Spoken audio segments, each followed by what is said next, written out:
I love to cook at home. Having good kitchenware makes all the difference in the world. Not only does good equipment make prep and cooking easier, but it makes it more enjoyable. That's why I'm a huge fan of Made In Cookware. Their wide range of products are designed to be professional quality, but for you right in your home. I have over a dozen pieces from Made In, including pots, pans, a pizza steel, knives, and even beer glasses. Yeah, they have glassware too. They have it all. Take your home cooking to the next level by upgrading your cookware by going to unitedwedrink.com/madein. Find out why pros like Sean Brock, Nancy Silverton, and Eric Repair trust Made In. Go to unitedwedrink.com/madein, that's MADEIN, and upgrade your kitchen and cooking today. The opinions and statements in this podcast do not represent those of the host's employers, co-workers, family, or imaginary friends. Now enjoy the show. Happy hour? More like amateur hour. Welcome to United We Drink.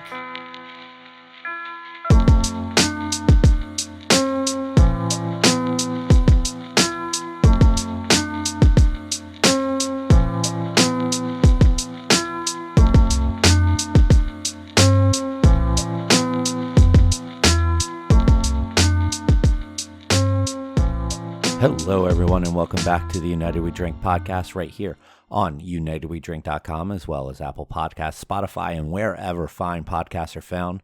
My name is Mike Urevich, and I'm going at this alone, and you know what that means. Well, you know what that means if you're a regular listener. That means we have a guest on the show today, and this one I am so excited to share with you. We are joined by Joel Suarez. He's the sales manager for Niche Brands in New York City. And this was a super fun conversation. We went into this wanting to talk to him about really completely different things than we ended up talking about. We wanted to talk about what it's like being a person working for a small distributor, not one of the big time distributors in an area that carries like your Buds, your Millers, your Coors, and things like that. No, they deal in only craft. But what we ended up talking about with his journey through the craft beer world and talking about different cultures in the brewing industry and in the brewing world and the beer market, with just people from all different walks of life that aren't white bearded dudes, I think was a fantastic conversation to have. And you know what? I'm wasting too much time by being here, filling your ears with sound that isn't this conversation. So let's jump right into our conversation that we have with Joel Suarez.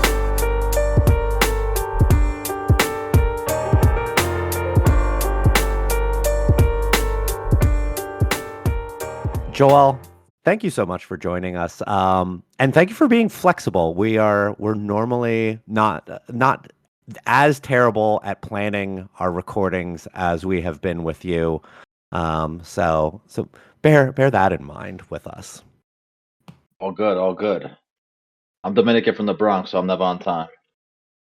You run on your own time. We have Miami time down here. We've gotten very used to that in South Florida. Tim, is there an equivalent of that in Minnesota? Oh, yeah, no. You show up about 20 minutes early, and then you sit in your car because you're all embarrassed that you showed up that early. Is that a whole Midwest thing? That's Kevin's a huge Midwest thing, yeah, for sure. Right, Kevin? My father and I were a half an hour early for everything we ever did. Yeah. And for other people, when I would show up to I would never get to a party that early because that's just that makes people upset. Like you said, you sit in your car. But I loved it because we were always at batting practice early, at Tigers games. We were always early for every single event. It was wonderful. And then I hang out with other people and they're like, yeah, we'll get there around the third inning. What do you mean? One thing that drives me insane is the people that want to get to like, oh yeah, no, I want to see the opener, but then we still we missed the first 7 songs of the opener. Oh, yeah. That one drives me up the wall. I just wanted to say that I did a Old Favorite Friday, actually 2 of them with Joel, and we're going to do a little distribution with this company up in New York coming up soon. So I was the one that recommended, hey, we should have him on, and I was just really excited to talk to him because his distribution company, and also you're just like really heavy in the craft community. I want to say that your Old Favorite Friday videos got more engagement than 20 of my normal videos. You had like, do you have groupies? Who are all those people? Because they started saying stuff like, "Oh, who's the handsome guy?" I'm like, "Oh, I've got fans." Oh no, it's Joel's Yeah, actually I was the gonna one say. I who's assume not you just love. didn't talk during that one, Kevin. Just community, just everything from bartenders to buyers, friends, growing up. I'm so multifaceted. Like I'm a graphic designer. I'm an ex graffiti artist. I was in hardcore, emo, whatever alternative rock bands growing up. I'm a rollerblader, skater. I'm tapped into the action sports community, hip hop, curated art shows. Like I'm literally just a Certified melting public pot of my accountant. own. Yeah, like I've been everywhere. Like, beer is just something to me that is so special and near and dear to my heart. But there were so many other hobbies and lifestyles that I was already a part of. And gradually, I actually got a lot of those people into craft beer. Old customers. It's just a lot of love on my page because I don't bite my tongue. I always have a lot to say. I've chilled out through the years, but I've always been super spicy online and never fold my flag is what the gang members taught me growing up, which is stick to your guns and be what you about. But yeah, I'm pretty. That was you only give me one take, but we got it. We banged it out, and it was a fun day. And I love what you do, Kev. Like shit is super dope. Um, yeah, I'm super stoked to be sitting here with you guys and chewing the shit. What are you drinking?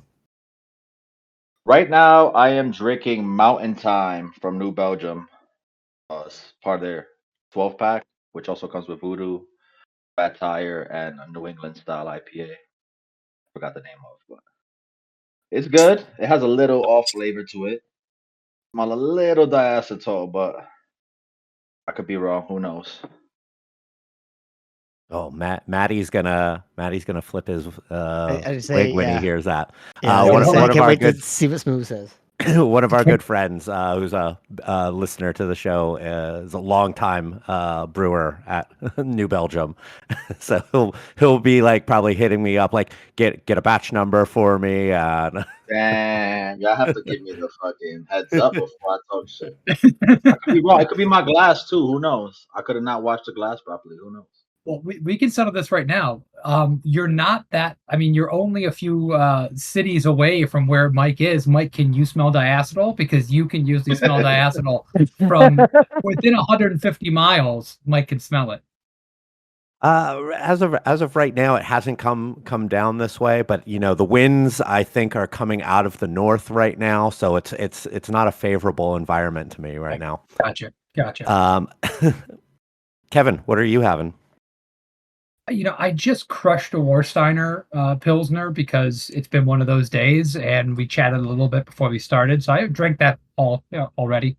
But I also have a single in Havana here from Barrel of Monks, and I've got myself a Bell's Porter for a little bit from now, which is just a beer that I goddamn love.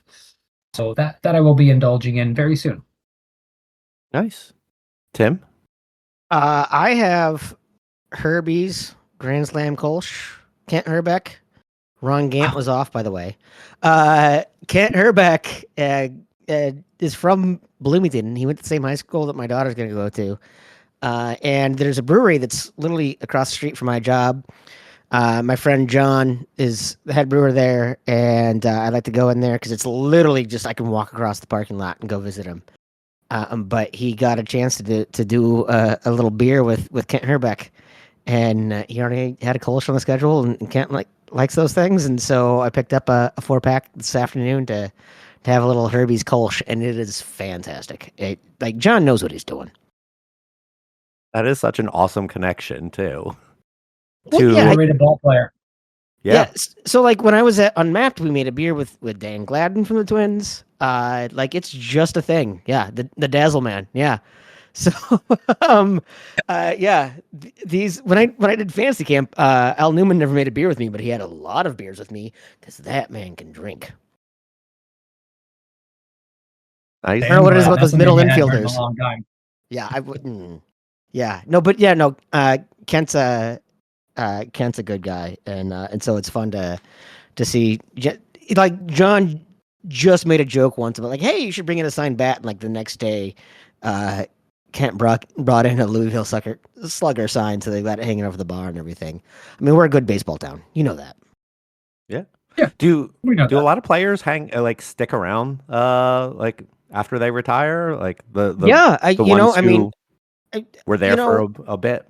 I mean, we've always been kind of that town, that team that like drafts locally, right? Like Joe Mauer grew up in St. Paul, was a lifetime Twin. We get to see Justin Morneau all the time around town. Kent Herbeck, Tim Laudner, Gene Larkin, Scott Leas. Yeah, there's a lot of. Just so you know, Joel, he's gonna just be naming Minnesota Twins for the next 15 or 20 minutes. If you want to go get a restroom, take a break. What This is the the fuck is he baseball talking portion of about? the podcast. Yeah, This is no, I'm a the Yankee. baseball portion of the podcast. Yeah, I don't know. I don't know if you understand that this is mostly a baseball podcast at this point. It's I'm a baseball Dominican, that's podcast. fine. It's a baseball Yankee. podcast disguised as a beverage podcast. Yeah, pretty much. Anyway, Also- so yeah. I'm having Tuesdays is normally a takeoff day for me, so I'm having a Sierra Nevada Trail Pass. They're NA IPA, but Always probably great. the best NA IPA out there until someone shows me something otherwise. It's hard to make a good NA IPA. I got to be honest with you. It's hard to make good NA beer. Period. Oh, well, certainly, Like, but yeah. like the IPA in particular, because if you're gonna do it by like, cooking it out, it's going to like just terrible, and you're gonna try to dry hop after the fact. It's not gonna be good. And if you're trying to do it by brewing that way, it's still gonna just get off balance. I have struggled with all like I really like to dabble in the NA space. I just can't do the IPAs. Like if you want to do a light lager, fine. Some of the amber's okay. I think Brooklyn's is pretty good, and then like the dark ones, right? Like Deschutes Black Butte NA might be the best NA out there. That should But be down here soon, Yeah. and I got to look for that. Yeah, but the IPAs, oh god! Like every time people tell me that they like, and I'm not dogging on Athletic, but every time someone tells me that they like Athletics IPA, I'm like, Yeah, their the IPAs Amber haven't Lager is been fire. crazy to me. What were you saying, Joel? No, I said the Amber Lager, the Cerveza, whatever. yeah, That one was good. yeah, exactly. good Yeah, beer. yeah. When you get into like maltier beers, they do really, really well. I was And you're- sober do for you- 6 months, so I was drinking all of them. Yeah. But Did you yeah, have a when you're favorite? trying to do something that's hop forward, it's gonna taste like hoppy wort or old beer. Did you have a favorite, Joel? It was probably between Athletic. I mean, the most beer tasting beer was fuck, what's that? The ones in the 12-ounce bottle. The O'Doul's. I'm sorry, but that shit tastes like a beer. Like on You're a not hot day wrong. when I was sober and I would crack that shit open and drink it from the bottle, I'm like, this tastes like a beer. Like, you know what I'm saying? Like I have like not a had an Heineken or some O'Doul's. shit, but But when I was Yeah. growing up, my dad would drink O'Doul's and Sharps, like on Yeah, on see- the regular. You're And more I of a haven't course had one cutter. of those in forever. Coors Even Cutter, Guinness is dropped that one, I an was like, NA brand? Course cutter was their NA back in the day. Yeah. Oh, really? I never I don't heard think I of ever that. saw that one. Oh my good. Dude, is this going to be another time when your dad calls in, Kevin, to complain that you don't know what's going on? Yeah, that's normal. This show exists for me to disappoint my father. By the way, when you mentioned Dan Gladden, there's a funny story about the Tigers that I'm just not going to get into. That my dad's going to go, "Why didn't you make the Dan Gladden joke about the?" Anyway, I just want to. We need to move on. We need to talk about some beer at some point. So I just figured that's the right way to go. So, Joel, tell us how you got into beer and you have a pretty interesting transition from being like a fan and a super fan and a very vocal voice towards community and to then working in the industry. So why don't you tell us a little bit about that progression? Yeah, so regular Bronx kid, in my 20s, wilding out, not really choosing a career path, skater kid, music. Um, my daughter's mom, which is uh my baby mom's, I like to call. She's a big foodie, so she brought me. We would go and eat whatever. She brought me to this cool beer spot in the Bronx, called Bronx Ale House, which is the reason for a lot of people having jobs right now or opening establishments in the West Bronx, etc. But I just went in and then I had regular beer, but when I was there, I tried, I think it was Left Hand Milk Stout, Weihenstephaner Hef, Gaffel Kolsch, beers that I was just like blown away by from, I was a Four Loco 40 drinking kid like anybody else. Like I was just trying to get fucked up. I didn't really care about flavor profiles or anything like that. But when I taste the creaminess of that nitro with the aromas of like, chocolate, vanilla, all these things going on, that milk stout, I was just like, what the hell? Like, this is so good that I started to crave it. I would have that same beer all the time. We kind of branched out and went into different places in Washington Heights and Harlem. There wasn't much uptown. Bronx Ale House, Harlem Public, Buddha Beer Bar, and Beer International, which is where I like had Sam Smith oatmeal, Young's Double Chocolate, banana bread, all those weird international beers. And then, I was selling weed and hustling watches and colognes and shit, making my way through. And I was like, yo, I need to get a job, like a job. So I jumped on Craigslist. I was like, who's hiring in the industry? Like, I don't know how to bartend. I don't know how to make drinks, but I love beer. I was traveling all around New York City, trying different beers, getting stuff from Fairway and 125th. Whatever. I went to this bottle shop in Brooklyn, and off a charm, they hired me. And I was super excited. And then I had to work the shift, and when somebody ordered their first beer, I had to go to my coworker, which was this really cool girl named Caitlin from Vermont. And I was like, yo, how I pour this shit? And she taught me how to pour. And it was an amazing bottle shop. It was owned by these four Ecuadorian brothers, rest in peace to one, Enrique. And they organized everything by region. So they were kind of like mirroring their liquor store in the West Village. And then months passed by, and this kid named Casey, which became the tap room manager for KCBC for a while. He's like, you guys are doing it all wrong. You have to switch everything by style. And then when he did that, I started to understand more. Like, okay, different styles of beer, different, where they're from. And I already had locked down the region, but from there was just growth. Like I just fell in love with serving people, just being about craft beer. And this guy walked in one day. He's like, "Yo, your customer service and your passion is like, how much do you make here?" And I told him. He's like, he gave me a list of places to go, and I kept moving. I went to Taproom 307, got hired. They had like a female sommelier, Kelly Jensen. She mentored me. Um, and I got recruited by SKI beer distributors because they were looking, I had met my rep became a manager. He was my rep in Bushwick, became a manager in Gramercy. And I was always, law of attraction, always talking about the Bronx, always talking about craft beer. And they was like, we need to open the the Bronx territory. We don't know anybody but you. Are you down to, like, they spoke to my boss and everything before they approached me. And they're like, they gave me a list of like 3 accounts that were buying. And they were like, here you go, man. They trained me. I trained in Bushwick and Brooklyn, all around Brooklyn with Brian Lucrez, which is actually one of the reps for KTBC now. And he showed me the ropes. But then when I went to the Bronx, it was like no one cared. Like no one really cared about craft beer like that. It was just the Bronx Ale House, a few other places, and Blackstone Bar and Grill. Just a few, so little. But I actually had to start walking in and like looking at buyers in their face, like gangster Italians on Arthur Ave, like Irish guys that don't give a fuck, Guinness this. And I was trying to talk to them about O'Hara's, which is a family-owned brewery in Ireland. And I would go to City Island and walk around with a harpoon handle and a Montauk handle and be like, this is nautical. So I was trying to literally create a connection with people and my portfolio. I would take Lion Stout, which, is the lion is a Rastafarian symbol. And what do Jamaicans drink? And like stouts. So I was walking around with the Imperial Stout in Gun Hill and like Jamaican neighborhood. So I was just trying to like really wrap my head around like how can I grow this territory? And I ended up growing the territory to about 200 accounts in 2 years.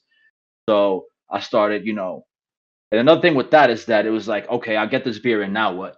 Like who's gonna buy it? So I had to start learning teaching myself graphic design. I had a mentor that taught me a little graphic design. He actually ran Bad Boy for a while and did Biggie Smalls back in the 90s. His name is Cyanide. He's a graffiti artist. He taught me a little graphic design.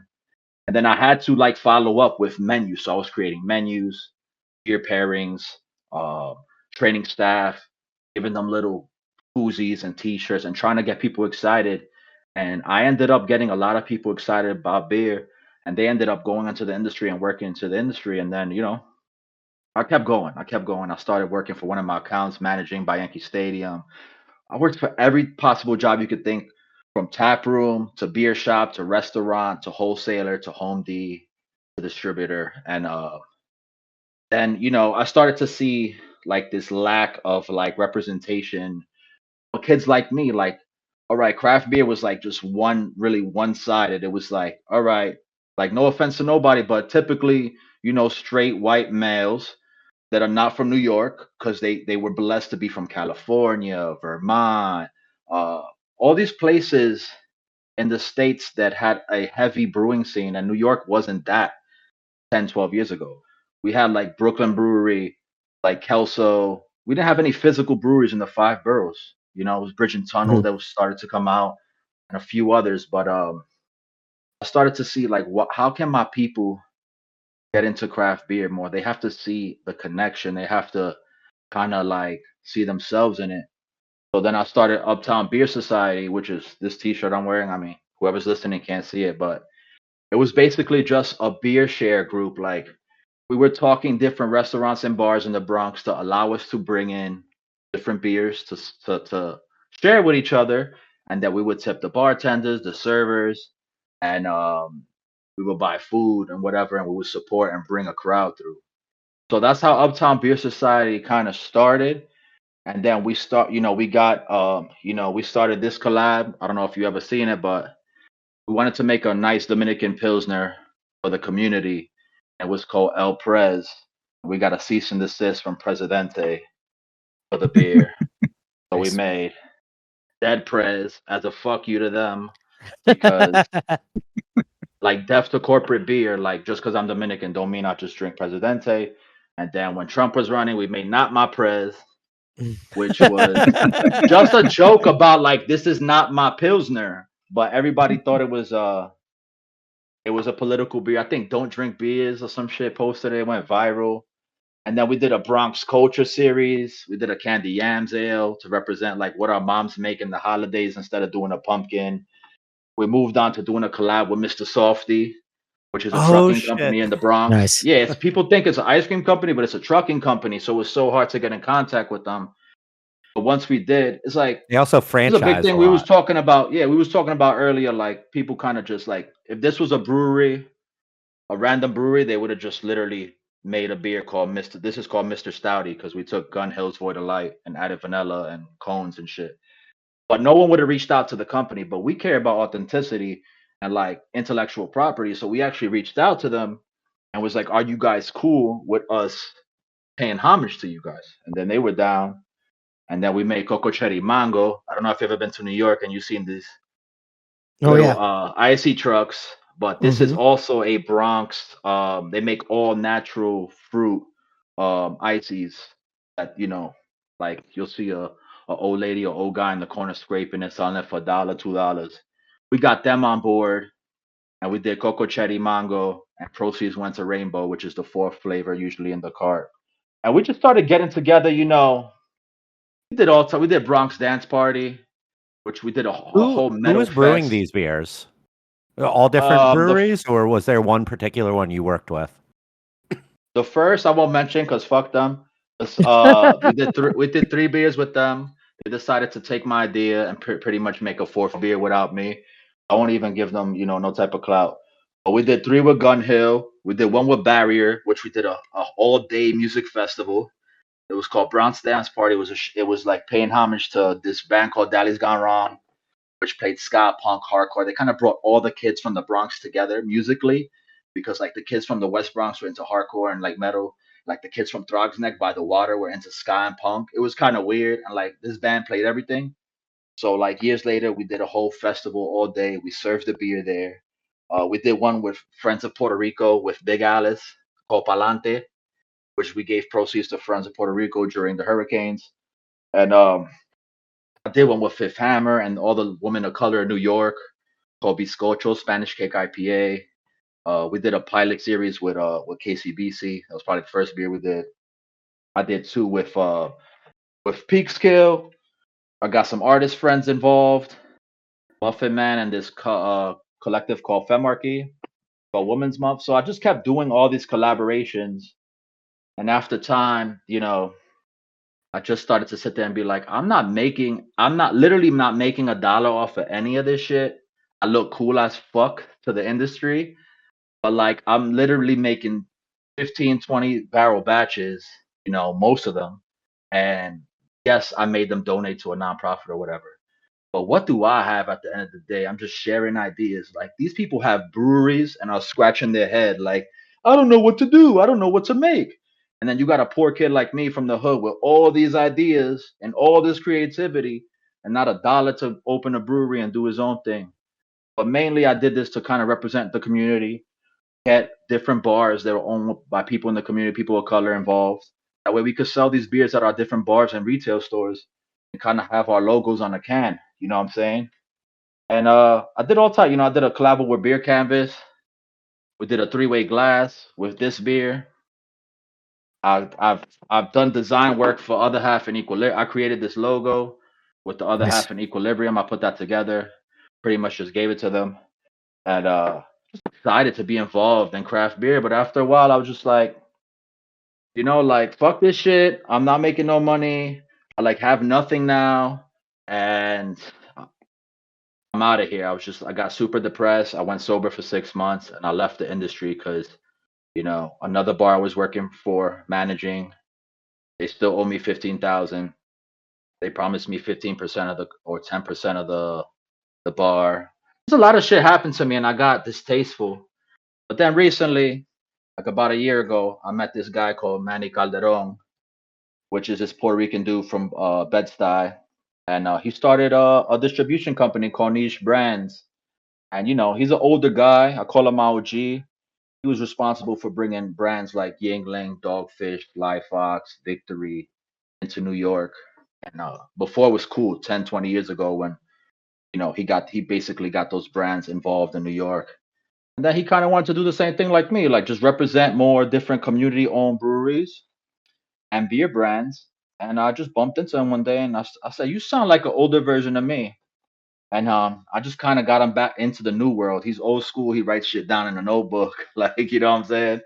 He like shows photos on his phone. I was more of the guy that started creating like newsletters and photography and graphic design and kind of like trying to pioneer the distribution company. And we're just a distribution company right now that has all. When I say community, I mean the whole community. We have Ramstein and Climax, those guys been making beer since 1995, 1996. Michael Jackson, the beer journalist, has visited and talked about these beers. Greg Zaccardi went to Germany and learned how to brew professionally and came back to the States with all those techniques. And he's an Italian man, you know what I'm saying? And we have the first ever brewery owned by a black woman, Harlem Brewing Company. So we have then we got Sly Fox. We just brought in Sly Fox. We relaunched them because Manhattan Beer wasn't doing nothing with the brand since pre-COVID, and they had that relationship that Manny kind of first brought them on. So we were blessed to have them, and that's a huge deal for us. So we have a portfolio of 16 brands right now, and our whole thing is just authenticity. Like it don't matter, like as much as I stand for community and people of color, like that shit don't matter at the end of the day. Like, are you making good beer? do you care about craft beer? And that's, the brands that we have in our portfolio, they're not just Latino and Black. They care about craft beer. They're brewers. They have integrity, and all these things matter because you can exploit any culture, however you think about it. And I know I'm rambling a little, but So that's Joe, pretty much what we're doing. You're Yeah, giving me a breath. So I'm going to jump in here. And this is a risk for me because you are more interesting than the three of us put together. I realized that after about 35 seconds. This is true. So any one of us talking is this going to bring this show down. But I did want to kind of directly kind of reference what I saw when you reached out to us at Barrel of Monks. And you kind of you sent me some materials about the way that you kind of promote your brands, and you kind of gave me a little bit of a mantra, which I think you've kind of run down here, but I'll just kind of clarify that, is that you want to tell stories about the brands you have. You don't seem like you want to be a collector of brands and just have beer for the sake of having beer. You came into our brewery and you said some very nice things. I'm thrilled about that. But you also have gone around to all these breweries in South Florida in a very real way, trying their beer and saying, are these the kind of beers or this kind of breweries that I want to be involved in? And I'm kind of getting to all of us on this side, United We Drink, we've all experienced distribution in different ways and mass distribution and brand collectors. I have a distributor in Sarasota that has owned our rights for years and has never picked up a single beer, but they want to make me pay to buy out of the contract because that's the way distributors work, right? Yeah. And At Badger you're Hill, we the literally opposite had of to. Yeah, at Badger Hill, we literally don't had gotta to pay, by the get way. them on camera just to get them to let us out. Yeah. You don't gotta pay if they don't buy beer for like, I think it's something like 4 or 5 years. You can move on legally. We've That's how had we a got lot of Sly Fox. conversations. It's We've had some conversations. depends on the state. I will tell you in Minnesota. Yeah. He also came in respectfully, like we talked. Manny did his thing and Yeah. talked to Manhattan Beer. They own Constellation. They could crush us any day, but before you move on, I gotta give you your flowers, Kev, because before we get into the whole distro shit, is I've been everywhere, bro. From literally all the way from Copper's Point, a little up north, all the way down to Miami, and I see the same shit over and over and over. Hazy IPA, fruited sour, some imperial style with some adjuncts, just a double same maybe a lager because they have to, or some Kolsch. And then I got really excited, with a few breweries. I mean, I'm gonna get to you too. Copper Point is on point. But Barrel of Monks it just blew me away because we all know like Belgian beer is a super introductory beer for a lot of us who've been drinking for 10, 20, 30 years. But also it's not such a popular style of beer that quote unquote pays the bills, right? So It once does I not. walked in there, I met Bill first and then I met you, and he just showed me around. I tried the New England, I tried the West Coast IPA, I tried different styles, and I was just like, wow, like these guys.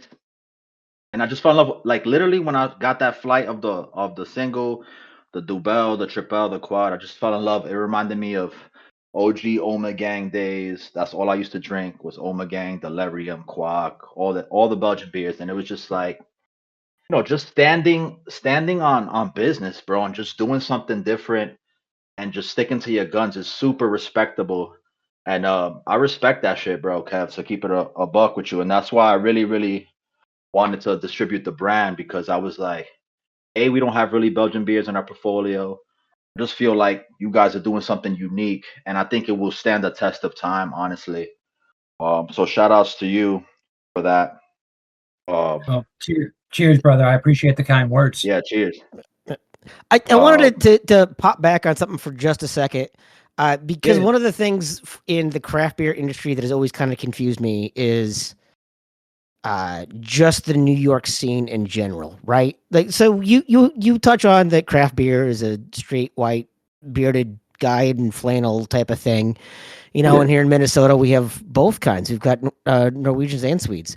But one of the things where I've always thought, like even back in my Buffalo Wild Wings days when we were opening up like all the New York Buffalo Wild Wings, um, was just that it almost became harder for craft to get in like a big hold because of the more cultural diversity, which was a huge like frustration point for me, right?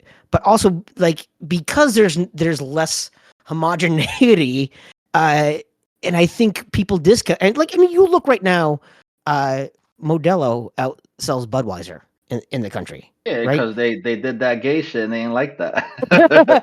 all but all the all white dudes is like, no, we're yeah, not gonna but drink no LGBTs. but the reality is like I think craft beer has just done a general kind of disservice. Like Yeah. New York struggled because we didn't like craft beer was so focused on like, you know, uh the bearded white dude type of thing. And so New York, even though with the population, they should have been part of the epicenter of the craft beer explosion in the last 20 years, Mhm. and they weren't. And I think a lot of people have now started to realize kind of what that missed opportunity was. And I'm kind of wondering, like, as you have gone through all of that and introduced, like you said, bringing different communities in and different cultures in, um, what is it that New York in particular has learned about craft beer that they didn't know 10 years ago? Well, for one, I could count with my one hand how many people from New York actually own a brewery in New York City. That's one thing. So basically, craft beer developed in New York because of other people coming in. If you ever been to Bushwick, you would understand because there's all these kids from Minnesota, California, and this was always a thing. If you from San Diego and you was fucking with Anchor since what 70s, what or 80s, whatever, however old they are. So this was something that was a fabric of your community. With New York, these big brands, everything after Prohibition happened, blah blah blah. They monopolized on big brands, and they went into poor communities with money and basically just advertising. Me growing up, the first thing I wanted to grab was a Corona because that's all I saw in the Mhm. bodega, stickers and shit like that. And it goes down to just education. Like honestly, you just have to educate people and get them excited about beer. You know what I'm saying? I see a lot of people, the bartenders drop the ball, just by having a quick conversation. Like, all right, he want to order a Corona, bro. Serve him his Corona, drop him a little lager on the side, little sample. Talk to him about how this shit is the same, and get him excited. This the education and the just the you have to go an extra mile, and that's what I would do. Not because I would like point anybody out, but I knew who was from the hood. I knew who was a craft beer enthusiast or not, and I would spend a little more time with them, bro. I've managed in Yankee Stadium all the way down to Bushwick, Upper East Side. I've been everywhere. You can't tell me nothing. I've been in every type of beer spot, every type of neighborhood. And it just takes make that person feel like they're not an outsider. Say what's up, what you doing, what you like.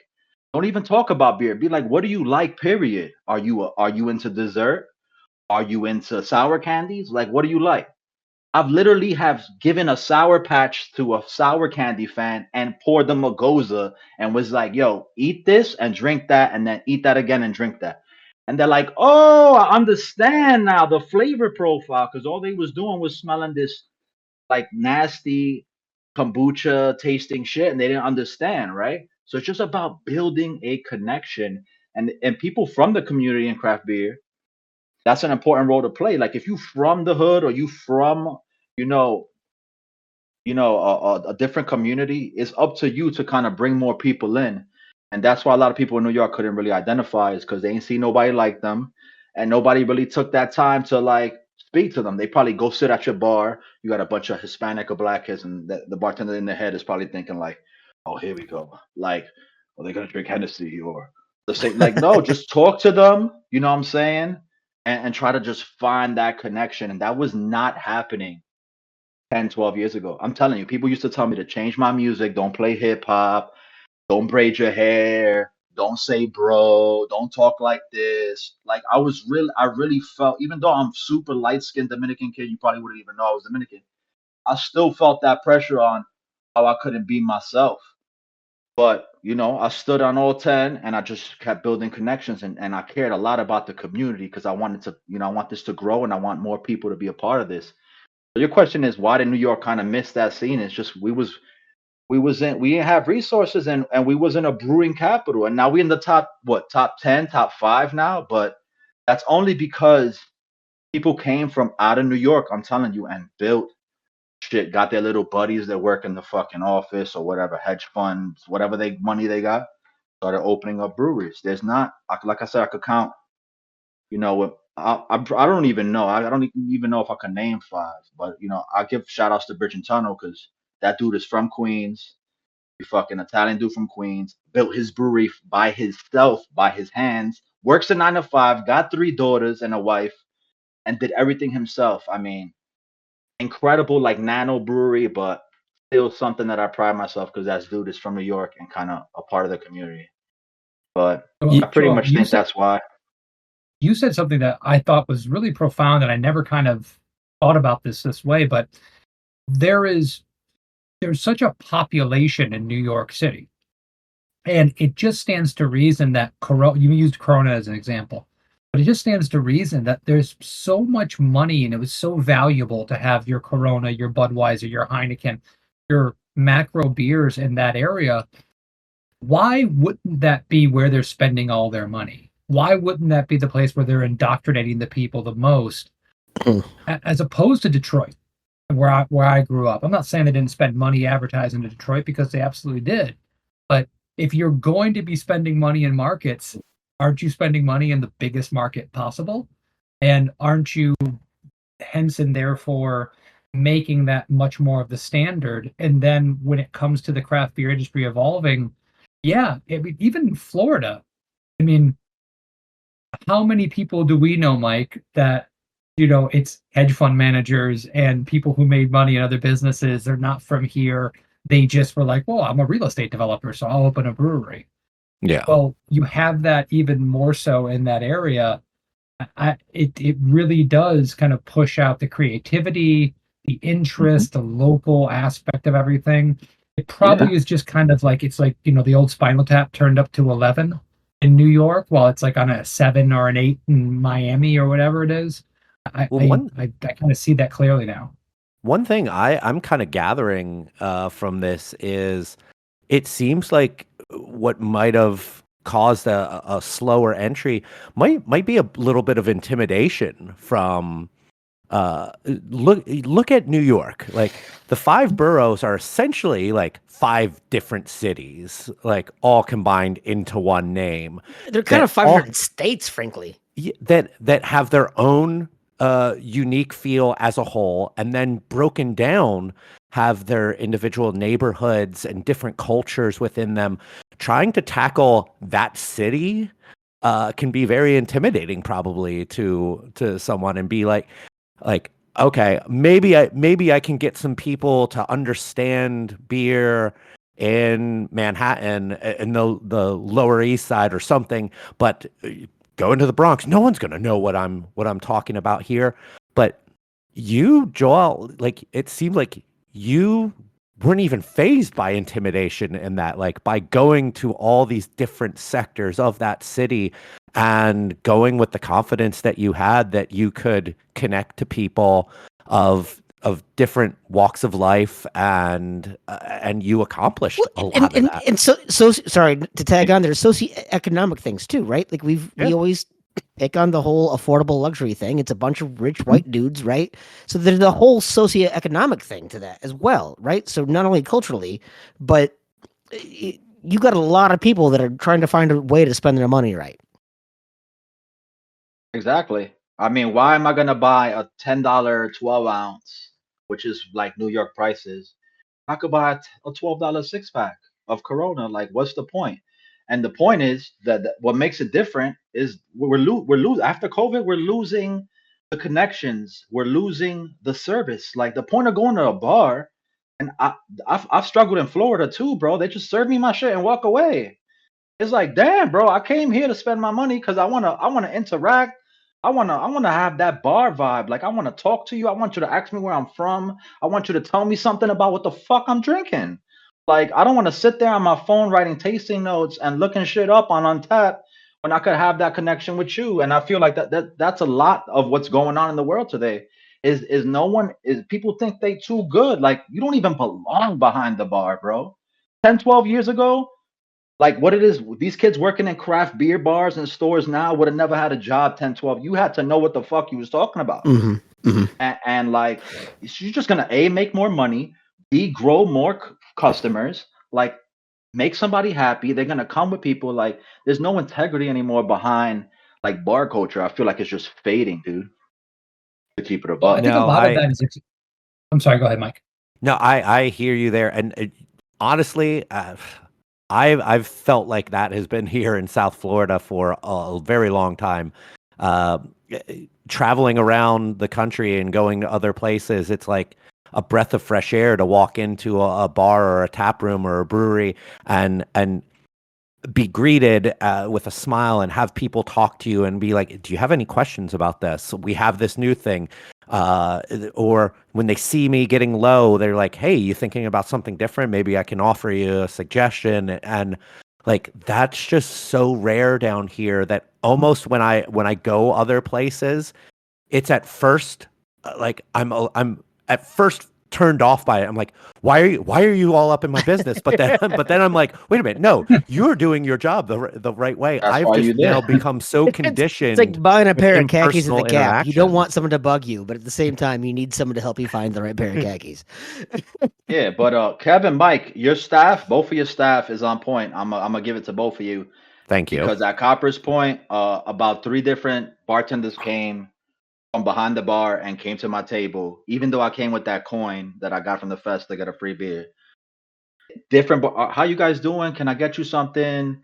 How did you get that coin? You were at the festival. How was it? Like, you know what I'm saying? And the first time I went, this young, like, cool black bartender too, same thing. He was chopping it up with me, asking me questions. Same thing Gunner, at Barrel he's of my new Monks. favorite. We've Yeah, only they had all him come for a couple months, and outside. he's great. I've seen every like I went on Friday to Barrel and Monks for National Food Truck Day because I wanted to try that super hyped up uh food truck which lives to its name. Delicious. Probably I'm gonna say #1 burger in South Florida. But every bartender that I saw serving was outside busting glassware, was talking to people, was going back inside, was looking around. Like, like that's exactly the type of energy that we need in all these spaces. But I went to another spot a little north. I'm not gonna shout nobody out, but me and my girl was sitting there for like 5 minutes, and Shorty was just chatting with these 3 guys. The bar was empty, and we're just sitting there like. And she takes my order, drops my shit, and just like completely goes back to her conversation. And I was like, "Damn! Like, you're not gonna ask me anything?" And then at the end, when I tipped, she was like, "Did you enjoy it?" I was like, "Does it even matter? Like, you asking me? Like, I'm leaving and I'm never coming back." So. Well, But a bunch there's about some, roast in South Florida. I don't want to. That sounds like way too many places. I was saying, you're not specific at all at that point. Let's just say they had some type of like aircraft equipment in their brewery. Well, listen, one of the things that I think happens as the industry grows is that early on in the industry, you have the passionate people, and the industry is small and it needs bodies. So most of the people that are flooding those jobs, whether they're qualified or not, give a shit. They care. I used to talk about this all the time. And, Mike, our beer tasting group, very similar to what you were talking about, Joel, with your group that would get together. We had a group that would get together at Coffee District in Delray, the place that you got the Brooklyn Blackouts from. I think I was telling you some stories about that. But at one point, there was like 10 to 20 people. Not everyone came every week. But at one point, you look around and all 20 of those people worked in the craft beer industry. They were the first sales reps, and they were the first people working at this brewery and the first people working at that brewery. And none of us had any skills or real experience. We just gave a shit. There was passion, and we cared, and we got into it. And as the industry grows, you kind of just need bodies. You just need a bartender. They don't know anything about craft beer. They never even thought about craft beer, but it was the job posting they saw on Facebook. And we lose that as we grow, even though growth is necessary. And I think the one thing I see from you, Joel, that has really kind of impressed me is fucking passion. When you see somebody that's talking about beer and they want to sell your beer and they talk like you're talking to me, I mean, nothing makes me happier because listen, whether or not we end up doing business for 20 years and you sell a fuck ton of my beer and I'm sending you Christmas cards every single year going, thank you, thank you, thank you. Or, you take 2 or 3 shipments and you're like, it's just not moving like I want it to move. I'm trying, but people aren't really getting behind it. I know you're going to work your ass off and I know you care. That's like, you're like 1 in 1,000 when it Yeah, comes to you would my think it would experience with pay this off company. sometimes, but it's still like I don't think people are appreciating that shit anymore because I see the same like in New York when I was over there. I'm going back, but when I was over there, I would see the same brands, bro. The same brands that I know have no rep, that I know are super specialty or whatever. Same 16-ounce cans. Nobody gives a shit about bottles anymore, or 12-ounce cans are minimal. It's just the same exact. I love all the other half shillings. I love shit like that. But come on, like when I used to buy, bro, I used to go into Remarkable and Serene and 12% and Union's portfolio and scroll and research who's this, who's that. Oh shit, that style is cool. Nobody got that. Oh, this is cool. Like nobody is doing takeovers anymore. No one's doing events around beer. Nobody's trying to fuse different elements and lifestyles together, which is a thing that I did too for 2 years in Bushwick. I was exhibit on the wall. Let's say it was all Dominican artists. I had like 6 beers that had either a Dominican rep, a Dominican brew, whatever. Women's Month, same thing. Woman pop up. I was creating an experience. You know what I'm saying? And you don't see that anymore. You just see people going, "Oh, what sells?" What do you mean, what sells? You sell, buddy. You're the one that's supposed to touch every customer in there that is standing in front of your fridge. Ask them what they like, and you know how to separate your inventory from. All right, this guy knows what he's talking about. I'm selling him the specialty shit because I want him to come back. Oh, this person is an entry level person. I'm gonna sell them this because they're gonna be happy and they're gonna come back. There's a way to sell every type of beer. If you can't sell a beer, you do not belong in the industry working. Like I just see the same thing, and it's like it's a struggle sometimes because I'm the small guy, bro. Got Yeah. 16 brands.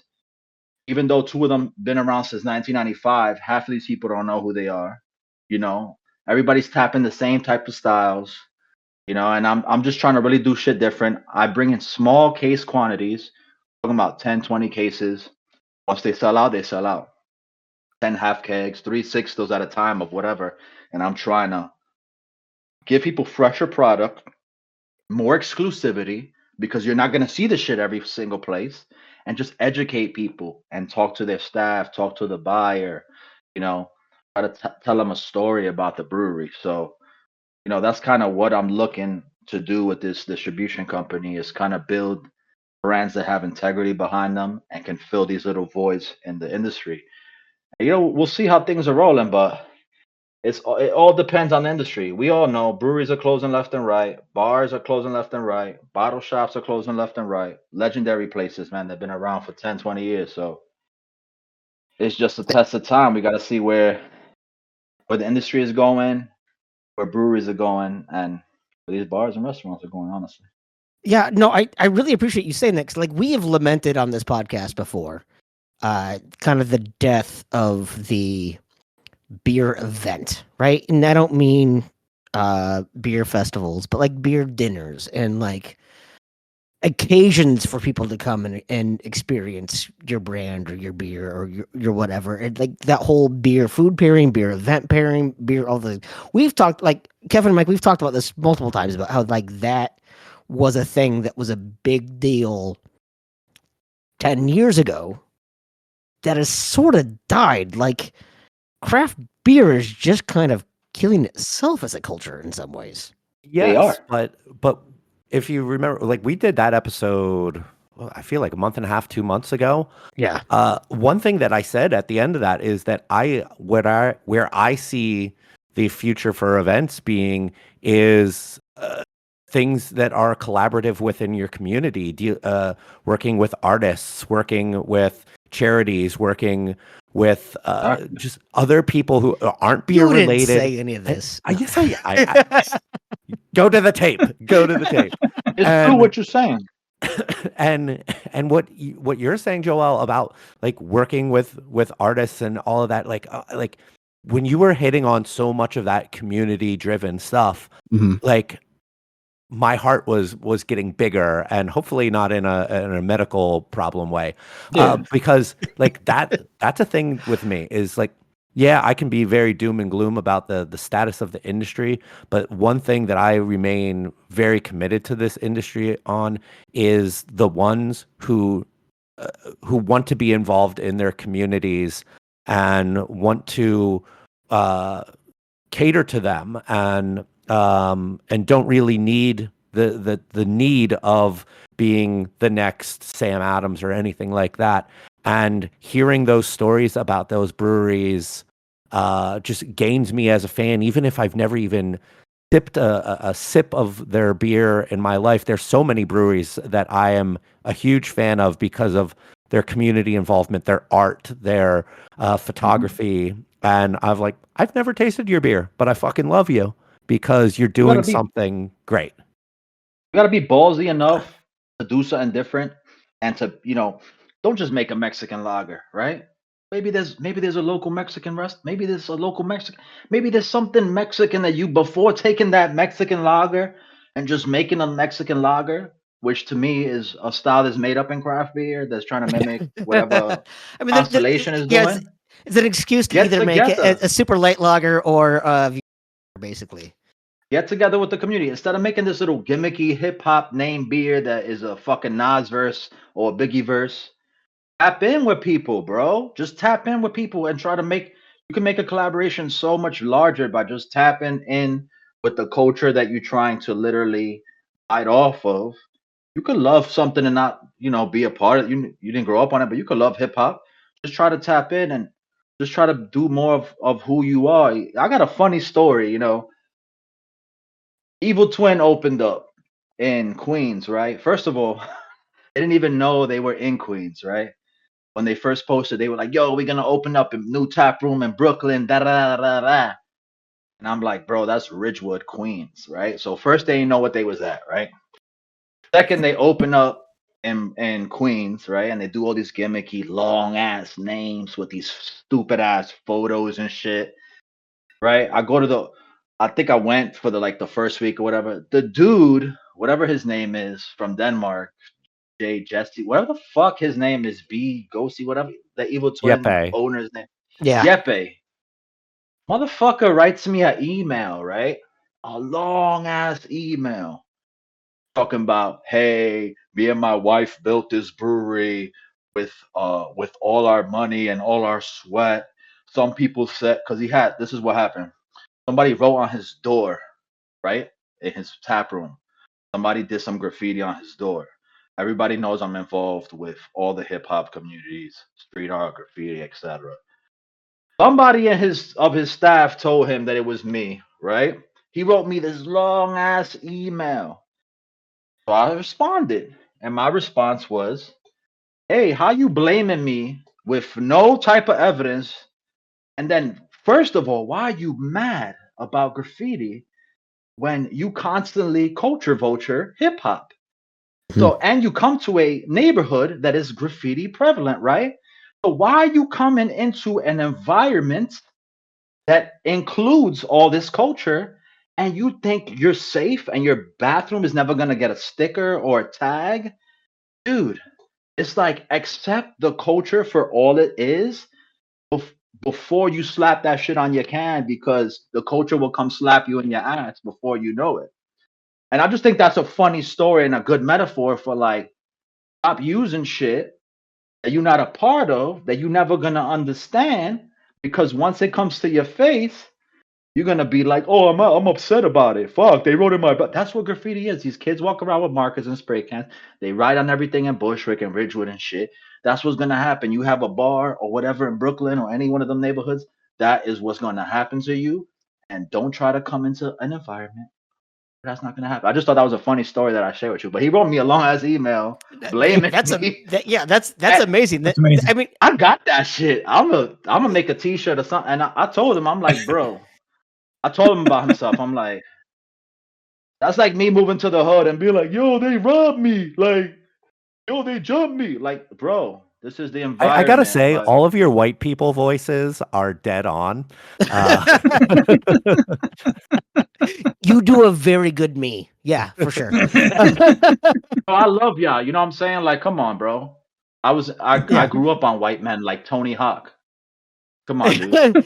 So It's just it is like to just piggyback on what you were saying. Like people want to try to pretend that they're a part of a culture and do it only on their own terms and not on the Exactly. terms of that actual culture. And it's it's funny Try to when put it just some blows up lingo in their on your face. can, Yeah. which everybody sees. You try to put some vernacular or lingo or slang on your can, like "what's good" or some shit like that. That is cool that you thought was cool because you saw it on IG or you heard somebody talk like that or you heard it in a hip hop song. But then when that group of Black and Latinos come to your bar and start being too loud and start actually talking like that, you get nervous. So don't do it. Stick to what you know. If you're not gonna accept it all throughout, that's all I'm saying. So, Yeah. so one question I had. So, you talk about what really grew the New York scene was people coming in from outside of New York, right? Bringing that in Absolutely. there. Mike and Kev talk all the time about the Florida venture capitalist. Our buddy Joel always complains about the owners that have a boat stored wherever, like all of that bullshit, right? Midwest breweries are very different. We don't have venture capital. We do have those guys that are trying to pay their kids' education with passion and integrity, and they're making a lot of sacrifice. Like no one's making a goddamn cent here. As you kind of go around, so you go from New York to Florida, you're experiencing a lot of other brands. Uh, are like what I guess what do you see that really ultimately drives? Because we've got all of these different things that are like people are opening breweries for different reasons. What do you think is really ultimately driving, like the craft beer brands that you want to be a part of? What is driving the craft beer brands that I want to be a part of? Like, what do you mean by Yeah, that? Like the like brands that I'm seeing from Florida? so you have all these brands from all these different places, and they're all coming in there. Like you complain about Evil Twin trying to co-opt the culture, or what Kevin has going on at Barrel Monks is great, but a lot of the things that I hear complaining about in Florida is that it's just guys trying to make money. At the end of the day, uh, you know, even the most successful breweries here in Minnesota, for instance, are still not. They're not making money hand over fist. Uh, and I hate this. God, I fucking hate to use the word passion because it's so fucking overblown. You know what I But mean? it's true. It takes passion and integrity and what you want to do. You know how many times I ask a brewery like, why you got so many IPAs? You gotta pay the bills. Why you got into this shit if you're just trying to pay the bills and get by and do whatever the fuck anybody's trying to do? All these fried beers that come out, you don't got nobody gay in your tap room. You don't got nobody. You just do it for June. If you was about that, you'd be about that shit all year round. So it's like it's like do whatever the fuck you like to do, bro. You know who my number one influence is? Stan from Dogfish. What the fuck was he doing 10, 20 years ago? Whatever the fuck he was making off-centered ales, bro. Straight up. He was going with archaeologists. He was scooping up recipes. He was making shit that nobody was making. He was doing 60, 90-minute boils. He was doing fire shit before his time, bro. He was getting his fucking bottles embedded. Like, he was thinking about packaging. He was thinking about design. He was thinking about stock. Like, whoever you are and whatever inspires you, do that shit. Don't try to do some hip hop shit you're not a part of. Don't try to do some black and Latino. Like, I like white shit. I like white craft beer. I like white culture. Like, I like all cultures. But just do what you got to do because you're going to be able to sell it better. You're going to be able to represent it better. You know what I'm saying? Another Yep. brewery that I went to in South Florida that was blown away, Odd Breed Ales. Super different. All fucking mixed culture, like wild shit. I went in there, had like an imperial stout blend with like a oud brew on nitro. Like, what? What is that? You know what I'm saying? Like, just completely different. all sour beers, but you know, they're dry hopping some shit. They're making, barley wine, but like they taking that integrity of being a mixed culture, whatever, sour brewery, and trying to fit all those styles. I feel like that's what you gotta do, man. You just gotta do whatever you love since you was a kid or whatever drives you, and just make your brand out of that. Don't just try to all these brands that are coming out, even in New York, bro. It's like some hedge fund, some rich guy got together and he got a brewer and he got somebody to run their tap room, and now they're literally passing all their ideas to these people. Like, here you go. Here's something I thought about that I'm not gonna get a shout out for. Kids in the tap room giving out ideas. I talk to kids all the time, like, don't be stupid like me and just hand some shit over, because you might not think you have $1 million idea or whatever it is, but you do, and it just takes time, bro. And it's sad that a lot of people that are creative don't got the resources to do so.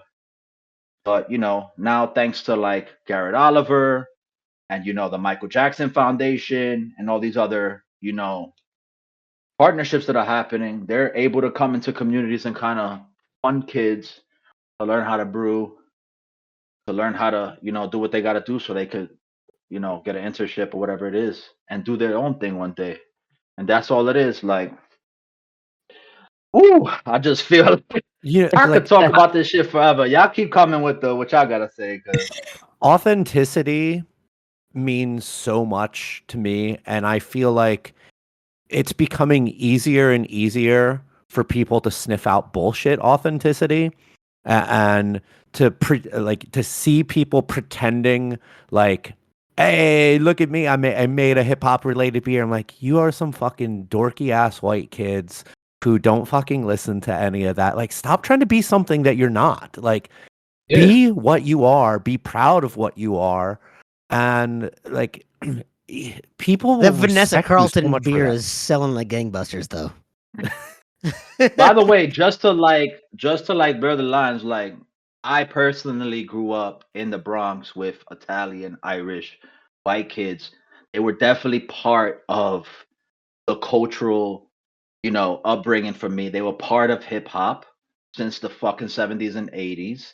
There's graffiti writers like Taki and Scene. All these people, Puerto Ricans, they all came up together. So it's not really about a color thing. It's more of like, did you grow? Is that you? Yeah. You know what I'm saying? I just want to make that Are clear. you just a part of the community more than anything, right? Yeah. Yeah. Is that something that you care about, bro? Like, Yeah. because, I go into like 10, 12 years ago, there was no hip hop, right? Now I go into breweries and what are they playing?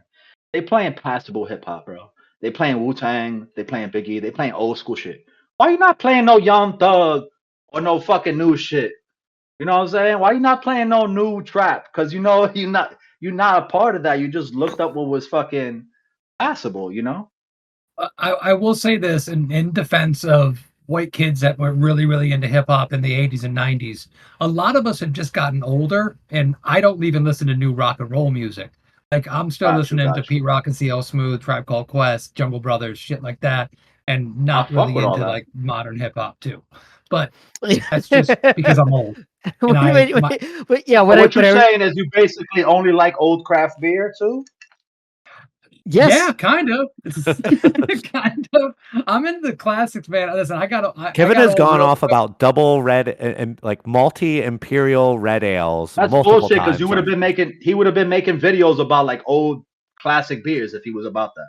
I never do that. I never do that. Listen, I was gonna say, I had to say this because there's been so many things you said today, Joel, that I was like, I think Mike has been remarkably quiet in this episode. And listen, there's a lot of voices here, and I was like, yo, he's guilty. No. What it is I think you're his spirit animal. I think you are everything that like Mike's a photographer. Mike's a graphic designer. He played music. Everything you're saying about like, I come from punk and hardcore. I'm from Philly. Here, bro. What's up? See me in the mosh pit.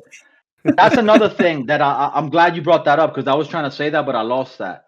There's not a lot. There's a lot of breweries, but there's no artists anymore, right? There's no artists. Like, if you're an artist, you're gonna bring that artistry into beer, right? Look at Omnipolo from Sweden, right? they've been doing creative shit since day one.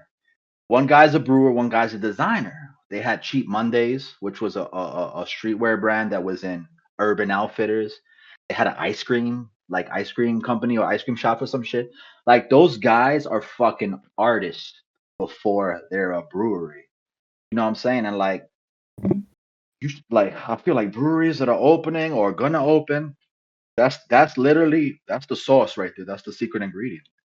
Get together Dude, with your homies that are true artists and create art because beer is art.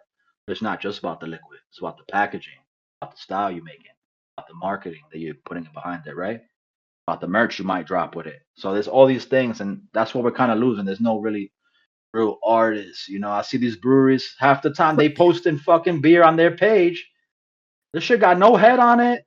It's in a dirty glass. Like I could see that. Like, you know what I'm saying? Like take that extra attention to detail to make yourself look official.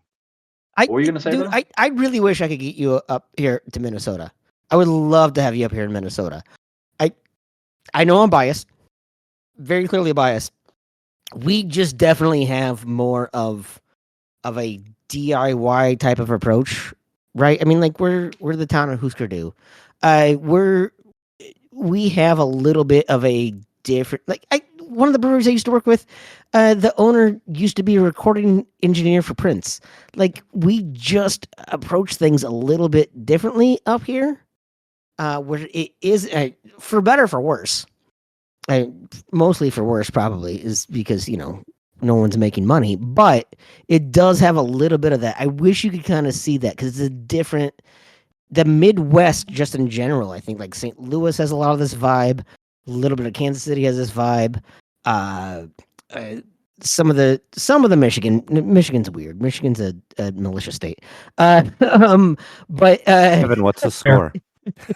yeah, what is Nah, this? fuck Twins are with in the break. Minnesota Brewing for Change. You ever heard of Brewing for Change? I love the Brewing for Change people. Yeah, yeah, Those my yeah. homies. We all rocked out. It used to be called Fresh Fest, but Mhm. now it's called holy shit. I fucking forgot, bro. Well, so Maryland Flow. Maryland Flow. yeah. Pittsburgh, So Pennsylvania. Brewing for Change really happened because we had what was going to be a minority run brewery that basically got overrun and stolen from honestly the brewer went to Michigan ironically, but the idea is that we really needed to make some bigger changes, and we had a good multicultural distilling community here. The Brewers for Change really started to really affect that. We're having a female BIPOC brewery opening. We have Ladonia. I'd love to have you come see Ladonia. My buddy Dickie is the head brewer Ladogna. there. Ladonia, yeah, dude, Ladogna. they have a little uh, uh, micro soccer field outside. It's fucking fantastic. But the reality is we've done a little bit more of that here. I'm not trying to say that like Florida hasn't or New York hasn't. It's just weird to see the way that we've done it because we don't have the population clout, right? Like we don't have a Miami and a Tampa and an Orlando and all that stuff, and we don't have that. Minneapolis, St. Paul, right? And then you've got you've got the epicenter of George Floyd, and then a bunch of red all around us, all nothing but Yeah, I turned up for real. We turned up too. That year yeah, was crazy. yeah. But But like it's just about tapping into community, bro, wherever you yeah, at. Like yeah, you any business, not even beers, just any business. Like just gotta tap in, see who's around you, what is going on, and try to get a dollar from everybody. That's the whole point, right? So yeah, how do we do that? Is make something affordable, but something on happy hour that you gotta get rid of. Just tap in with different people, bro. Invite people out, teachers, barbers, people in the salon, whoever, bro. It's about really yeah. tapping in, honestly. Yeah. I, I, Mike, I I've you've I've been saying it forever, always Mike. I just think that there's such a missed opportunity with so much of this shit. Like you don't have to do a collaboration with another brewery and make another fucking hazy IPA. You can do a collaboration with a restaurant down the street from you.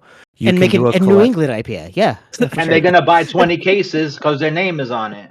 That's the key. Like that's all it's about, bro. It's literally just about getting together with people and doing something different, bro.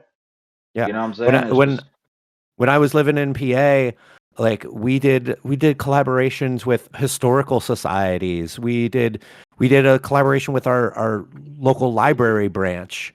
Like that's cool. there's so much awesome shit that you can do there that has nothing to do with just going to another brewery and picking which hops you're gonna dry hop with, and then everyone takes their fucking picture with their arms crossed in front of the brew house. Like it doesn't have to be like that.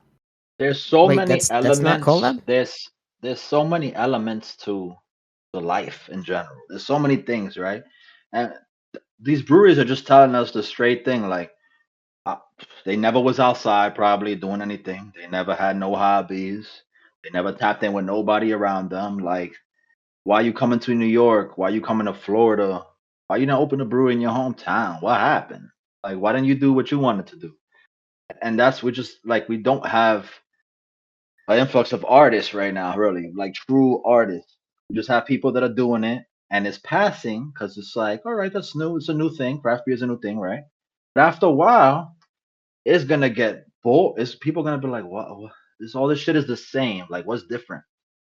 You know what I'm saying? You remember 10, 12 years ago, 15 years ago, how craft beer was? Everything was in 12-ounce bottles or bomber bottles.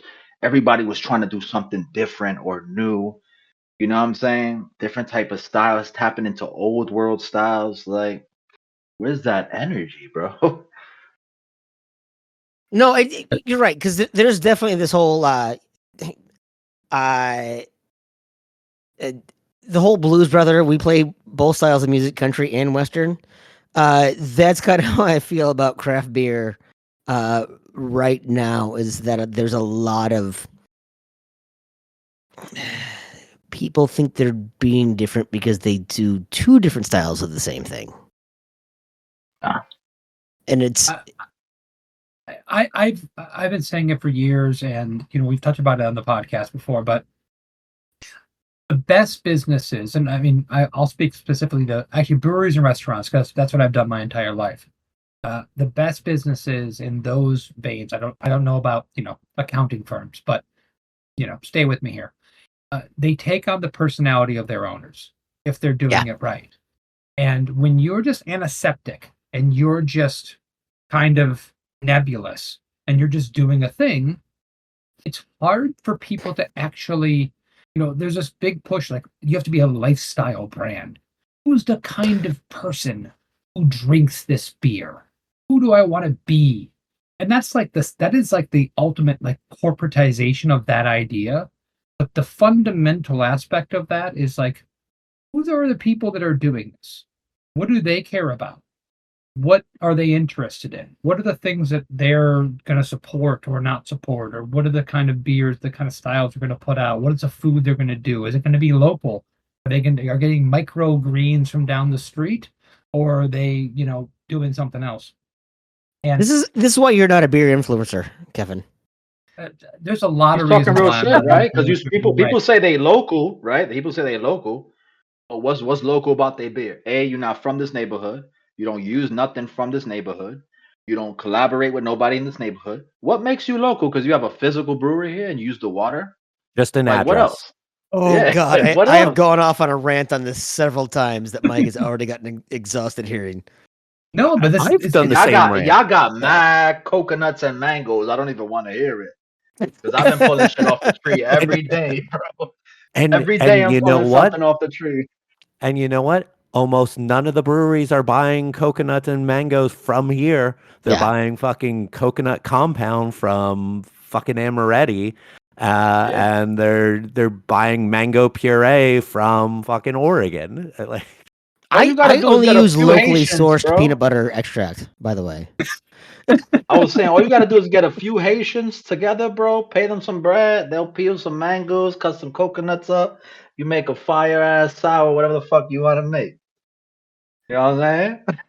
Yeah. I, No, I think well, so I've always said the same thing. Like, Like, Shout out to my Haitians. like I know a restaurant. I know a restaurant here that is technically locally owned, but it's seafood, and the owners spend 9 months out of the year on the East Coast. So I don't know if you know a whole lot about Minnesota. We don't have a sea near us, so seafood is not coming from here. The owners are spending all their money out in New Hampshire.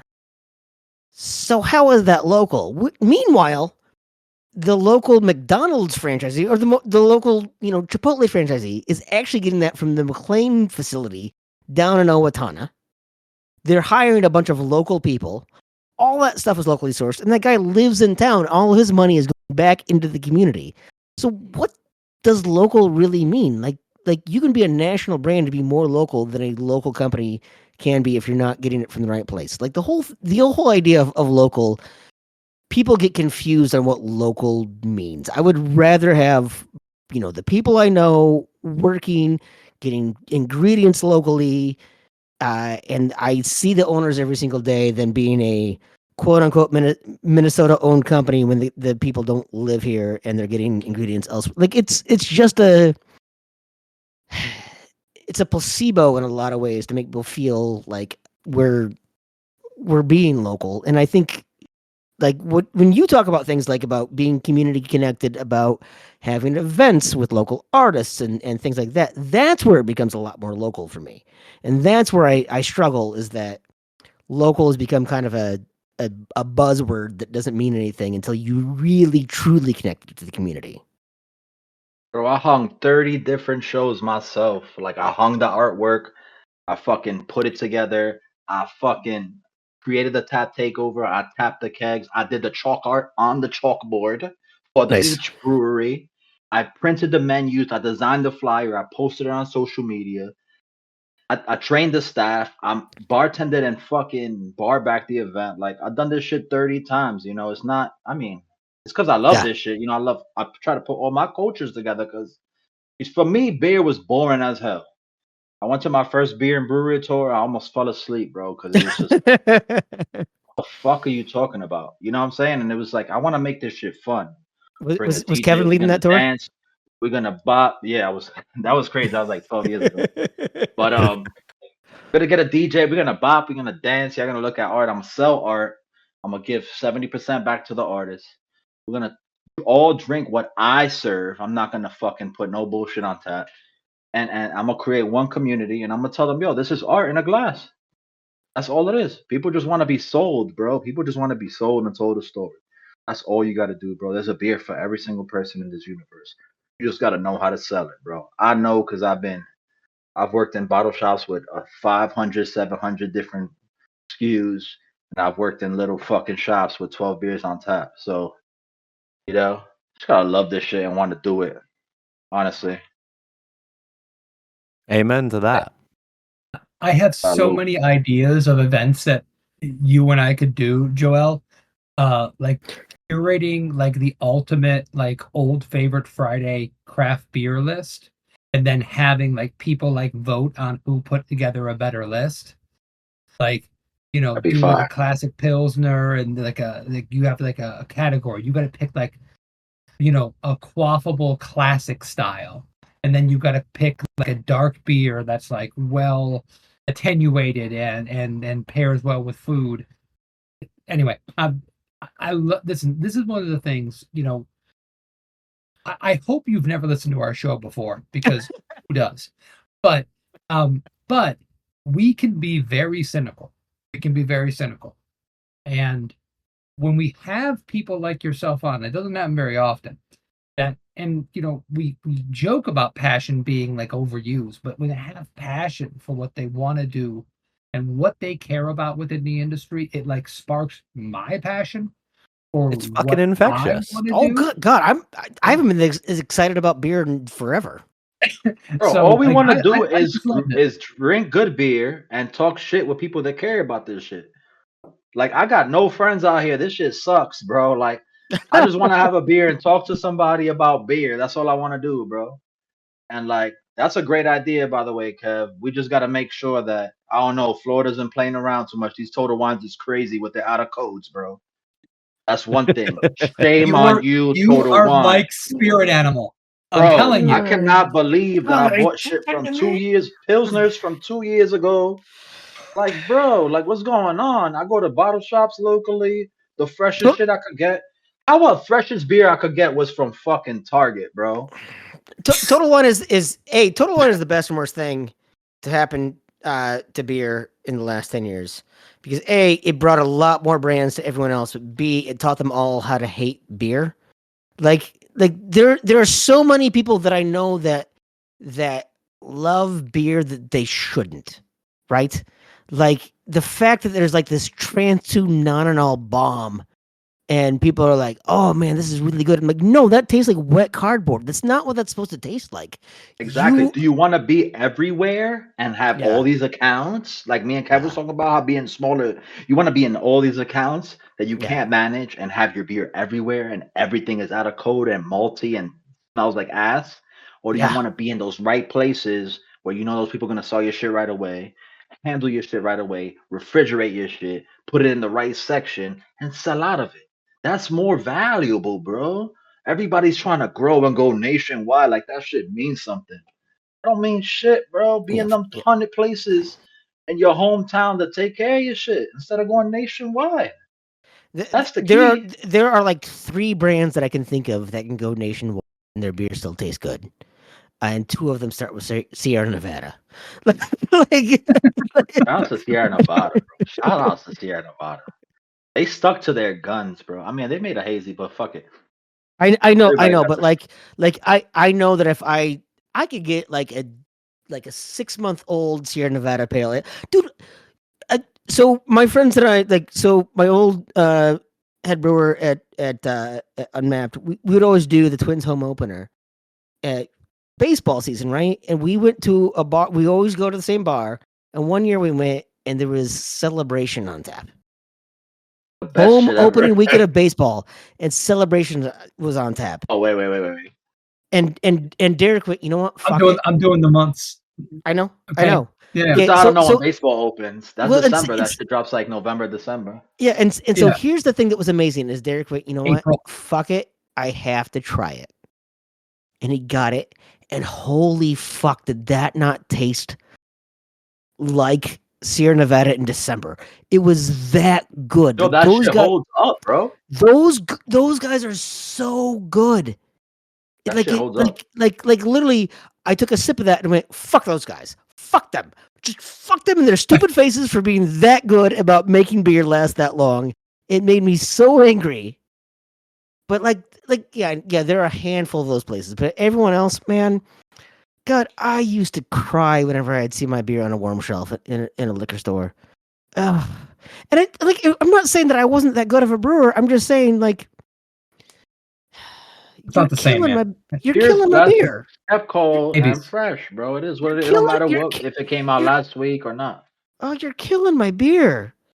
Yeah, I used to hate that, and there's still too much of that, and Total Wine is probably the biggest abuser of all of You that. see it? I went in that place. Everything was all over the place. I was like, I can't find a fucking Pilsner. Like, where the fuck is everything Yo, at? that Where's they everything have at? cut down considerably on the amount of beer that They have. they carried, and But there's no science. it's still so much. There's no science. Yeah. I go to local Yeah. section Mike, and it's does shit Ed from not still Florida. Yeah. No. I don't no, know, you hear me, man. Mike? If you're gonna have monsters like that, I respect it. I like what they're doing, but I'm just saying, if you're gonna put, you have the fucking leverage to tell a distributor like, come pick your shit up, or we not buying no more. You could do that because you gangster like that. You own all these places. You could literally just have one buyer that's just fucking looking at everything, dates, da da da da. Yo, I really pick this shit up, or we not buying. I really tried to be gangster as a brewer. But then I looked at myself and realized there's nothing gangster. You know, I've said before, Total Wine should have like a relegation and promotion system, kind of like Like soccer? European soccer.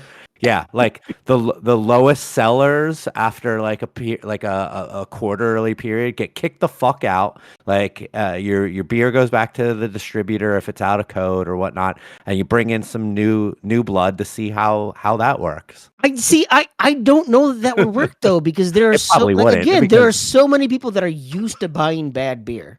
yeah, But There are it's so many also people the that are reps, used to bro. buying It's bad the beer. what the reps doing. I'll be going into my shit, looking at dates, being like, oh, like you wanna like people don't care. They just want to sell. They just want to get their shit in, and that's it. No, bro.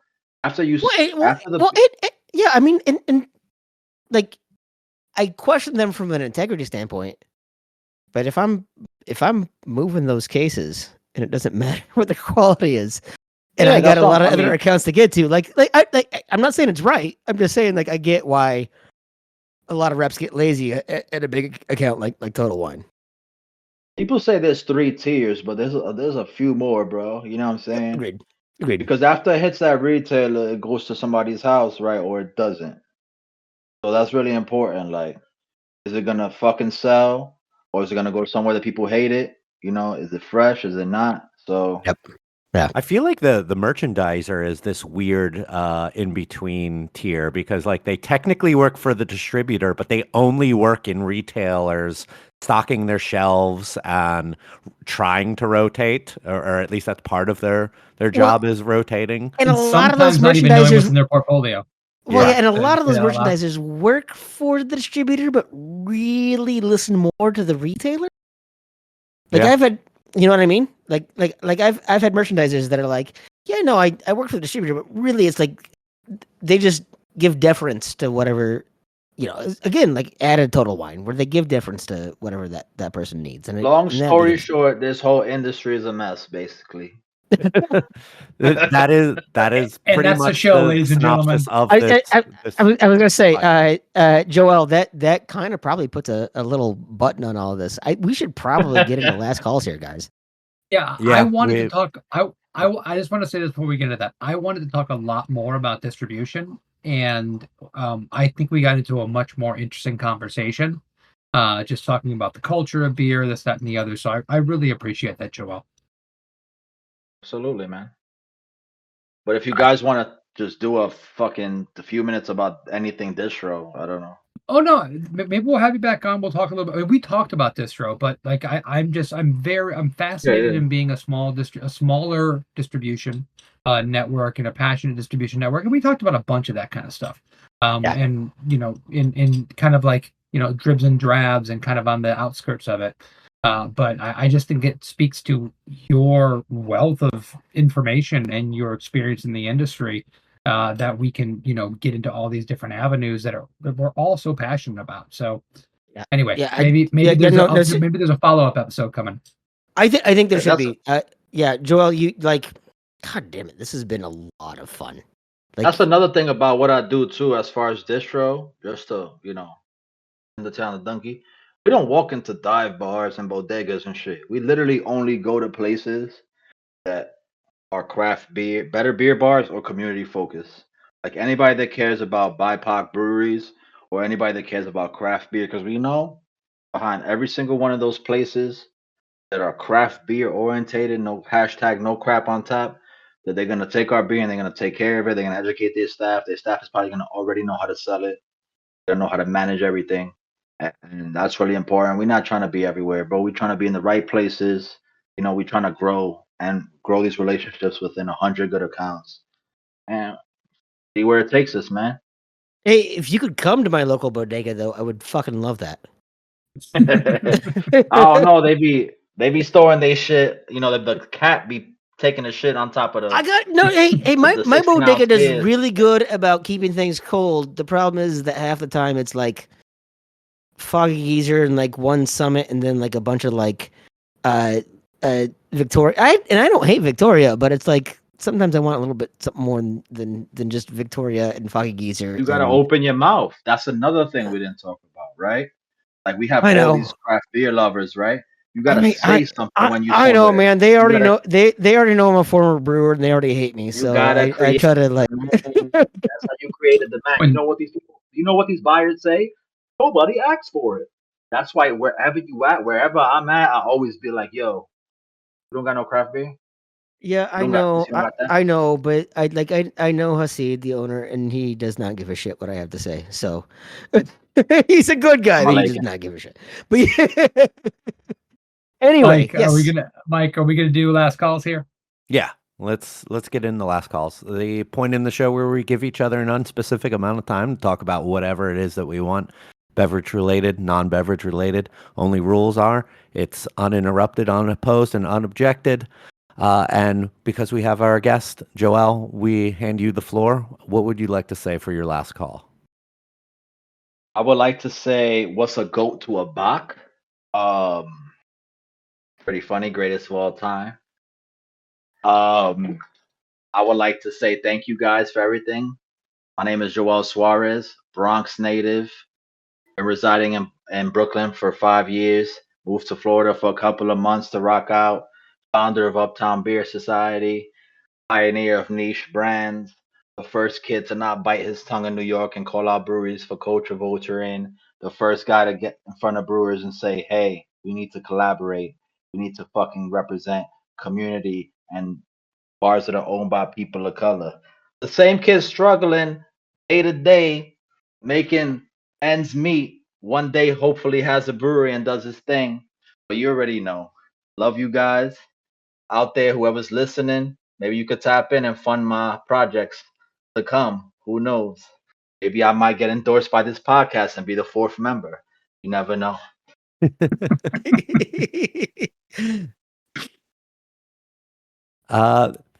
Maybe we will have to have some talks after this, Would not be or mad. maybe we kick Kevin off. Everyone's asking for that already, so I will concede the floor. Kevin, what would you like my to turn. say? Why not? I'm already speaking. So I believe I talked about this on a last call, or I talked about this on the show some months back. But my dog, our family dog, had died, and it was a pretty tragic circumstance. Sadie, miss my Sadie girl, and it's been a long time. One of the pieces of advice that was given to my family when Sadie, we had her cremated, and one of the pieces of advice was get a new dog. Just get a new dog. Pull the bandit off, get a new dog. I'm a dog person. I love dogs. And it's taken some time to feel like good about that and to get excited about it and to not have it be painful, honestly. And about 10 days ago, as of this recording, we went to Peggy Adams in West Palm Beach, and we met a couple dogs. And my son, Jad, just loved this one dog. Came up to him, gave him love, attention, all that kind of stuff. And his name was Flops. Flops. And we love Flops. And we took Flops home. So Flops is a member of our family now. And, new dog, all kinds of things. He's eating stuff he's not supposed to be eating. He's gotten out and he's learned how to open a door. Our front door, he opened our front door with his paw and got out in the neighborhood. That triggered some bad things because my dog got out of the house and ended up getting hit by a car while it was being watched by another family. But I think that advice was very good.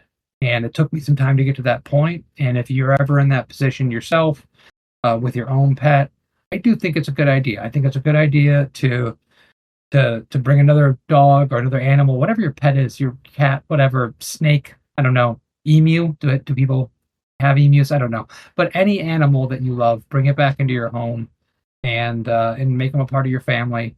I think it was a great decision for mine. And I'm very happy that our family is of 4 again. That's it. I'm going to jump in real quick. I didn't really have a good one planned coming into this episode, but when I saw Joel pulling cans seemingly perpetually from his desk, his desk must be gigantic. So it's magic. One jumped out at me, and that was the Mr. Softy one. As a as a kid that grew up in the Philadelphia area, Mr. Softy was a part of my growing up. And yeah, like that, I can still hear the tune of that truck coming up my street. And I remember when we moved back a few years ago for a year and we're living in the city. When I lived in the burbs growing up, like we only got Mr. Softy on Saturdays. That was the only time that he came to town during the summer. But in the summer in the city, we had Mr. Softy come by our house every single day. And uh, he was still coming in November of that year that I was up there. And I did not get sick of hearing that song. Like that truck just brings back so much memories to me. And thank you for triggering some great nostalgia in my mind. Oh yeah, bro. Tim.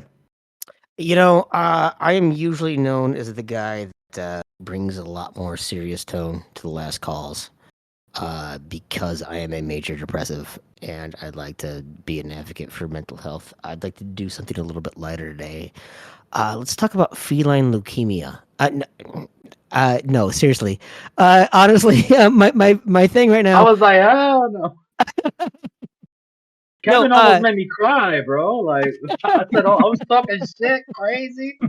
I was talking mad shit. He came in with the fucking in the eyes of the angel. No. Honestly, I'm gonna say, man. So, there are two shows that I was really excited to come back to. One was The Bear, and we'll talk about The Bear eventually. This is a very divisive season. People seem to love it or hate it. I have my own opinion. I'm gonna say that. You know what I was really excited to get back to this spring though? Shorzy. I didn't even like Letterkenny that much.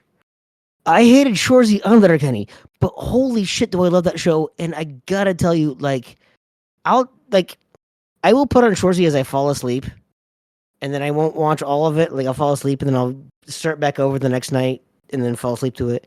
But there's just something so adorably sweet about. I mean, it's literally someone's like, tell your mom to quit faking a jelly fish thing, so she asked me to piss on her. Like it's all that stuff, but like literally, it's a very sweet approach to the human condition with all the bullshit kind of sarcasm. It's just more artful than Letterkenny ever was. And I feel like this season 3 was just as good, and I'm probably gonna rewatch season 3 more than I have anything. So I don't know if anyone else watches Shorzy. Maybe it's just because I'm that close to Canada, but I do really enjoy it, and so no one has emailed me, by the way, at my United We Drink email address. Either or Mike set it up wrong, and I'm getting blocked by everything. But no one has emailed me. But email me with your Shorzy takes. I gotta watch both of those. I haven't started either one of those seasons, so yeah, looking forward to talking about that later. All right, I think that basically is everything here. Joelle, this has been a fun conversation for me, and I feel like I can actually speak for everyone else on the show by saying that. 1000%. And Not yes, me. oh no, I'm speaking for you. I'm also going to order your dinner for you. You're going to have the chicken. No salt. But No, yeah, I think we do need to have you back on to talk more about the distro side of things. I like that was what Kevin proposed to me as like being the topic, and I am very okay with the fact that we barely even touched on that with everything else that we talked about. Yeah, fuck that shit. This was a really, really good conversation, sincerely, and I mean it. Come to Minneapolis. I will show you around. It will be a good time. I would love to have you I'll here. pull up. My boy SK and my boy Jeffrey Mateo. They used to live out there. Yeah, They live in dude. New York Seriously, now, come visit me, man. I will show you around. It'll be a good time. Oh yeah, dudes. Well, Awesome. I really appreciate it. I'm glad that we were able to put this whole thing together. And like seriously, I mean, we talked about it a little earlier, but like, the passion's infectious. The perspective is so welcome in our cynical fucking mindsets of people who have been doing this on our Just side of the industry for so fucking bitter old long. white guys that can't handle Yeah. this. Yeah. Yeah, I mean, really, it's really refreshing, and like I'm telling you, man, like my mind's fertile. Like I'm thinking about all the shit we can do together. So hopefully we can do some of that stuff in the Oh future. yeah. I'm down, Awesome. man. I'm just a kid with a dream here waiting for opportunity, man. I got Nick's or Reggie. Anybody need?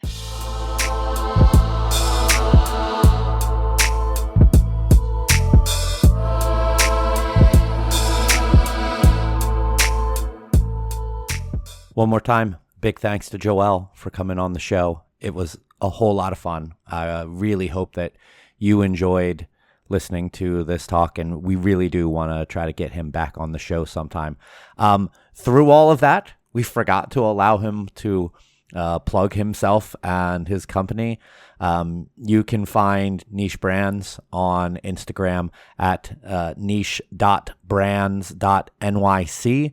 You can follow him at All City Ales, and you can also follow him on his. He talked about his beer group, Uptown Beer Society, at Uptown Beer Society. This was a ton of fun. Thank you again. Thank you to you for joining us and listening to the show. If you're brand new to the show, you can follow us on all of our social. We are at United We Drink on Twitter. We're at United We Drink Pod on Instagram and Threads. We're on Facebook as well. Our website is unitedwedrink.com. And we are available on all of the major podcast streaming services. So if you found us on one that you don't normally listen to, just head over to the app that you use, type in United We Drink, and you should find us, and you should be able to subscribe to us and get brand new episodes delivered to the device of your choice every other Thursday. And you can go back and take a look at our back catalog of episodes. We have now over 120 episodes over there. Been doing this for a few years. If you want to support the show financially, you can go to our website, unitedwedrink.com, and check out the Brands We Love page. There is awesome stuff over there that if you make a purchase through, you will support this show. We have stuff such as Made In Cookware, Trade Coffee, the American Homebrewers Association, also Sticker Mule over there now. And you also can get get a discount with Sticker Mule if you use that link over there. We also have our store, unitedwedrink.com/store, with shirts, buttons, stickers, totes, and all that other fun stuff. Thank you, everyone, once again. We'll see you in a couple weeks with a brand new episode. Cheers.